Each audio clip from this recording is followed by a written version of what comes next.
మనోభావాలు. ఈ పదం ఎక్కడ వినేవాళ్ళం? రాజకీయంలో.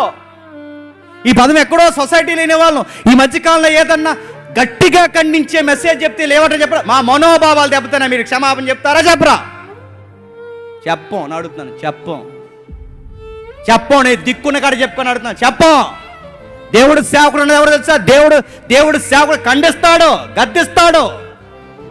ఇచ్చే పదవంతి కాదు, నీ ఇచ్చే డబ్బు కాదు, మీ యొక్క టాలెంట్ కాదు, మీ వరాలు కాదు, నీ బతుకు కావాలని అడుగుతాడు సేవకుడు.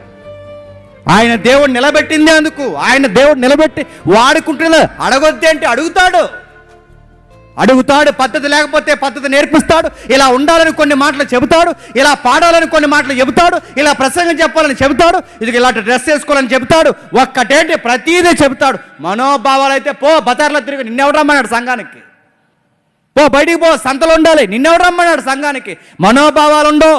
అన్ని భావాలు కప్పెట్టుకొని, అన్ని అహంకారాలు తగ్గించుకొని ప్రతిరోజు సిలువెత్తుకున్నవాడే సంఘంలో ఉండాలి. దేవుని వెలుగులో మాత్రమే నడవాలి. ఎవరికి కావాలి నీ మనోభావాలు? రాజ్యాంగంలో రాశారని మనోభావాలు